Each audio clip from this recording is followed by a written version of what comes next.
hati yang berada pada maqam musyahadah dan minta hati yang merindui Allah. Saya dah bagi amalan tu kan, amalan rindu Allah tu kan, yang 1200 kali satu hari satu malam tu. La ilaha illallah. Dah amal. Cuba perempuan amal 40 hari. Dia datangkan perasaan kerinduan yang amat sangat pada Allah. Musyahadah Allah. Apa makna musyahadah Allah? Kalau terjemah, menyaksikan Allah. Musyahadah ni ialah menyaksi. Menyaksi itu dengan mata hati. Merupakan suatu nikmat yang sangat agung. Ya, di antara nikmat-nikmat yang paling besar sementara kita berada di dunia ialah nikmat menyaksikan Allah dengan mata hati kita. Apa makna menyaksikan Allah dengan mata hati? Merasai. Ya, saya selalu duk tanya, saya terbanyak, Pak ni saya lambat sikit saya nak faham. Saya tanya Syekh saya, boleh tak Syekh kamu huraikan kepada aku ni dengan cara yang paling mudah lah, aku payah nak faham. Dia kata begini, setiap kali kamu bicara tentang hati, hati itu adalah rasa. Maka menyaksi dengan hati, iaitu merasai dengan hati.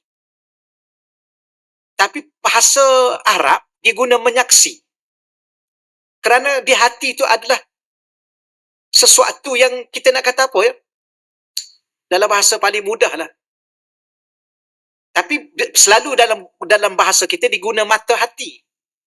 Bila mana mata, kita kata melihat. Jadi, tapi hati, kita guna menyaksi. Benda tu nyata, dia jelas tau. Tapi dia tidak sebagaimana kita nampak dengan mata kasar. Bahkan, merasai sesuatu di hati ni lebih benar daripada melihat dengan mata. Okey, contoh. Kita tengok dengan mata kita orang susah. Kita nampak tak kesusahan? Nampak. Faham tak? Faham.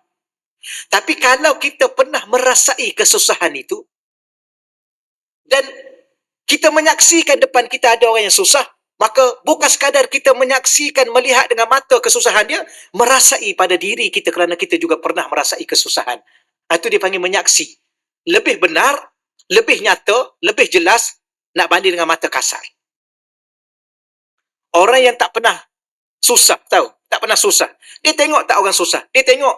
Dia tahu tak itu orang susah? Dia tahu. Dia faham tak apa makna susah? Dia faham. Tapi dia tahu tak hakikat susah tu macam mana rasanya? Dia tak. Sebab dia tak pernah rasa.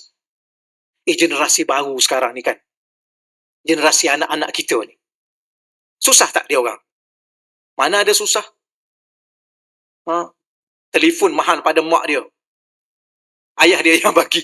Wih, tuan-tuan sekalian, kita pergi. Kadang-kadang kita pergi, baru ni saya ke mana ni? Kita pergi ke ni. Pusat-pusat pengajian IPTA ni. Pusat pengajian tinggi ni. Wih, semua budak-budak pakai kereta lah.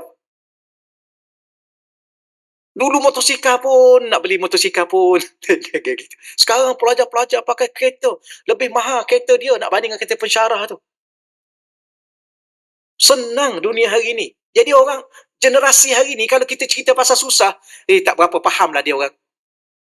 Kalau puan-puan kata, jimat-jimat dah sikit duit tu, susah nak cari duit tahu. Dia tak faham, dia tak faham. Dia tahu, ada dalam poket dia selalu ada. Mak, nak duit? Nak duit sekarang ni, dia tak sama-sama dengan dulu tau. Kita mak duit, mak bagi RM1. Alhamdulillah. Sekarang ni dia tanya RM1 aja. Yang darjah 1 tu pun dia tanya dah. Dia kata apa? Dia kata, Baba, duit RM1. Duit, kita pun bagi RM1. Dia pun tengok kat kita. Darjah 1 ni. Tengok. Apa?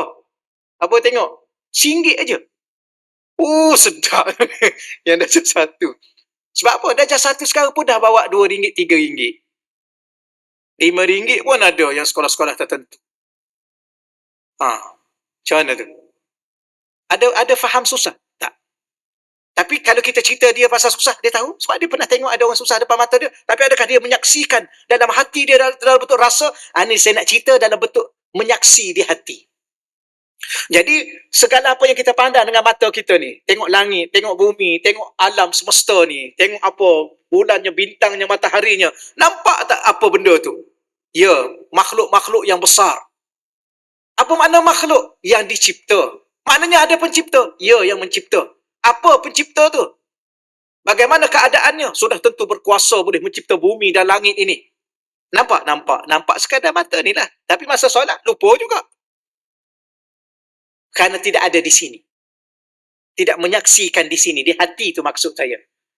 Jadi, bila mana kita dah bawa sesuatu dalam hati kita macam tadi, kita telah merasai sentiasa Allah duk tengok kita, Allah duk pandang kita, bila mana kemuncaknya, dia datangkan yang ni. Hati kita dah mula nampak. Tapi tak boleh guna nampak, takut orang salah faham dengan mata, menyaksi dengan mata hati. Okey, ia merupakan nikmat yang paling agung, nikmat yang paling besar.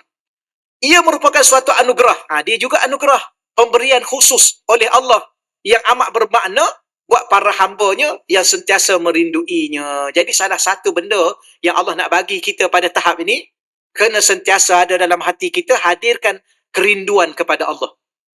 Ya, kerinduan kepada Allah. Macam mana nak rindu? Kena cinta. Cinta dulu baru ada rindu. Kalau tak ada cinta, tak ada rindu. Macam mana nak cinta Allah? Nak cinta Allah, kena belajar mencintai Rasulullah. Kerana yang paling benar, cinta kepada Allah ialah Rasulullah. Macam mana nak mencintai Rasulullah? Banyakkan berselawat. Banyakkan berselawat dengan niat supaya Allah Ta'ala anugerahkan kepada kita kecintaan kepada Allah, kepada Rasul. Dengan Rasul, mencintai Rasul tu, mencintai Allah. Ketika itulah datangnya kerinduan kepada Allah. Allah macam sekarang ni, kalau kita tanya soalan, kita rindu tak pada mak dengan ayah kita? Sudah tentulah jawabnya. Mana ada orang tak rindu pada mak dan ayah? Sekalipun mak dan ayah sudah tidak ada.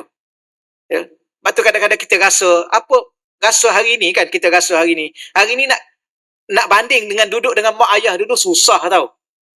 Betul ya? Saya rasa generasi puan-puan ni ramai yang susah lah masa zaman mak ayah dulu. Kau dah rumah banglo, itu duit juta-juta dah tak ada lah kan. Susah dulu duduk. Saya tahu, saya apa mungkin saya dulu susah sangat-sangat dah. Sebab saya tak pernah duduk dengan mak ayah.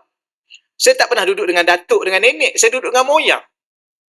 Jadi katanya mak ayah tu meninggal awal. Masa 2 tahun. Tak ada ayah. Jadi mak ni kena kerja. Bila mak kena kerja, jadi nenek dengan datuk ni tak tahulah. Saya pun tak tahu macam mana cerita dia. Duduk dengan moyang. Dalam pelita minyak tanah, gitu kan. Maknanya rasa kehidupan tu. Nak cerita apa pula ya? Tak, nak ceritanya apa? Nak ceritanya walaupun zaman dulu susah. Tapi sekarang ni senanglah sikit. Nak kata senang sangat, tak. Tapi senang. Tapi kita masih merindui kehidupan yang lama. Kenapa? Kerana kita ada mak ayah kita itu. Sekarang mak dan ayah tak ada, datuk dengan nenek lagilah tak ada, moyang lagilah tak ada. Ada kerinduan yang tak terpadam di hati kita. Padahal kenapa kita rindu? Hidup dulu kan susah. Bukan masalah susah tu, masalah siapa kita bersama pada ketika itu. Dialah yang membesarkan kita. Apatah lagi mak ayah, dialah yang membesarkan kita. Dialah melahirkan kita, dialah memberi kasih sayang pada kita. Maka di situlah kerinduan yang tak terpadam.